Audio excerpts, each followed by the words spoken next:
Look at the sky.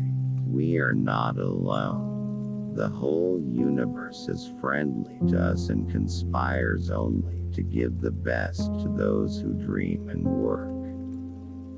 Never stop fighting until you arrive at your destined place. That is, the unique you. Have an aim in life. Continuously acquire knowledge. Work hard, and have perseverance to realize the great life. If a country is to be corruption-free and become a nation of beautiful minds, I strongly feel there are 3 key societal members who can make a difference. They are the father, the mother, and the teacher. Teaching is a very noble profession that shapes the character, caliber, and future of an individual. If the people remember me as a good teacher, that will be the biggest honor for me. God, our Creator, has stored within our minds and personalities great potential, strength, and ability. Prayer helps us tap and develop these powers. The purpose of education is to make good human beings with skill and expertise.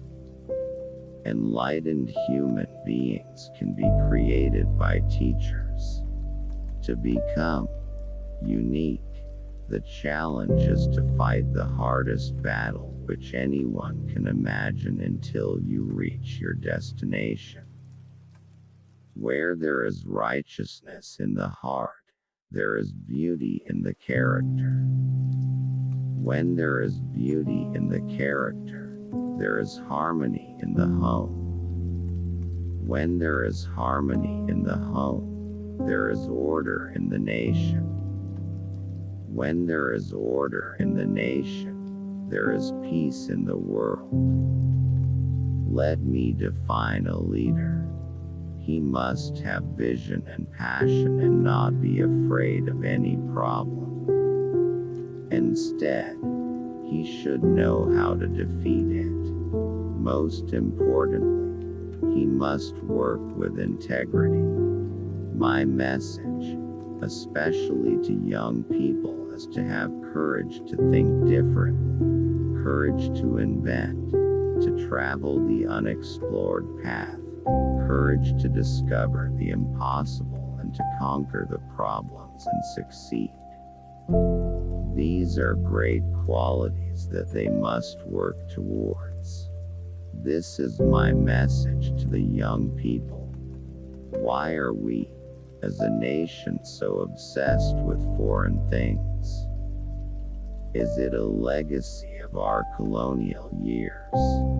We want foreign television sets. We want foreign shirts. We want foreign technology. Why this obsession with everything imported? Almost half of the population of the world lives in rural regions and mostly in a state of poverty. Such inequalities in human development have been one of the primary reasons for unrest and, in some parts of the world, even violence. When we tackle obstacles, we find hidden reserves of courage and resilience we did not know we had. And it is only when we are faced with failure do we realize that these resources were always there within us. We only need to find them and move on with our lives. Where there is righteousness in the heart, there is harmony in the house. When there is harmony in the house, there is order in the nation. When there is order in the nation, there is peace in the world. Where do the evils like corruption arise from? It comes from the never-ending greed. The fight for corruption-free ethical society people have to be fought against this greed and replace it with, what can I give? Spirit. Real education enhances the dignity of a human being and increases his or her self-respect. If only the real sense of education could be realized by each individual and carried forward in every field of human activity, the world will be so much a better place to live in. Educationists should build the capacities of the spirit of inquiry, creativity, entrepreneurial and moral leadership among students and become their role model.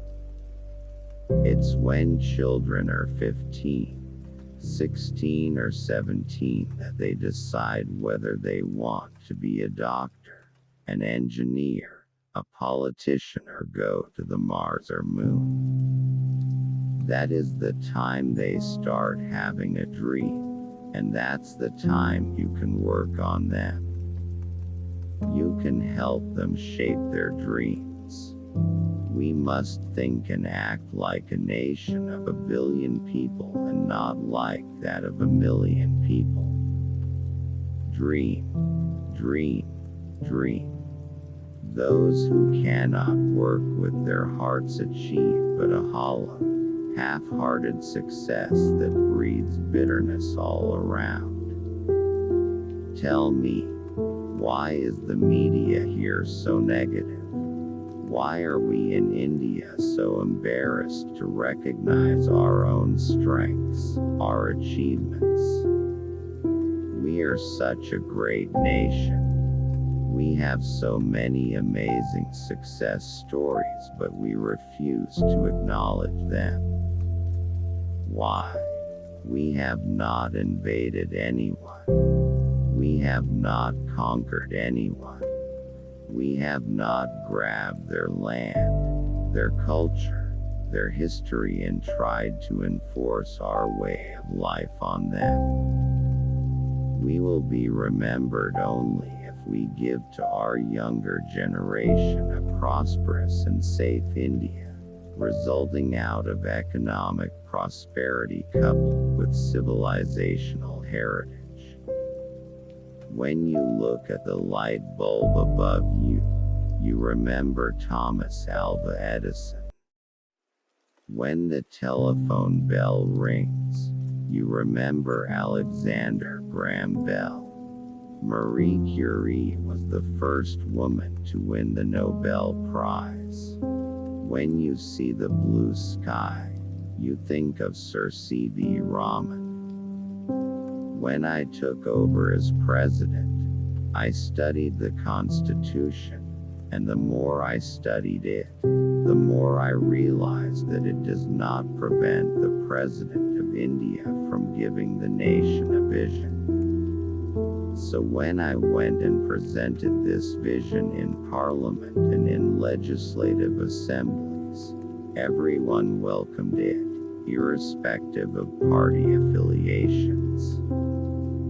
For success of any mission, it is necessary to have creative leadership.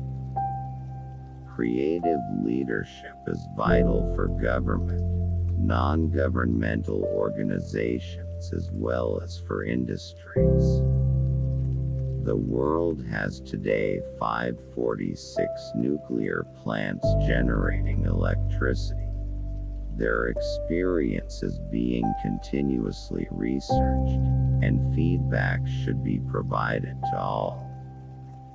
Nuclear scientists have to interact with the people of the nation, and academic institutions continuously update nuclear power generation technology and safety.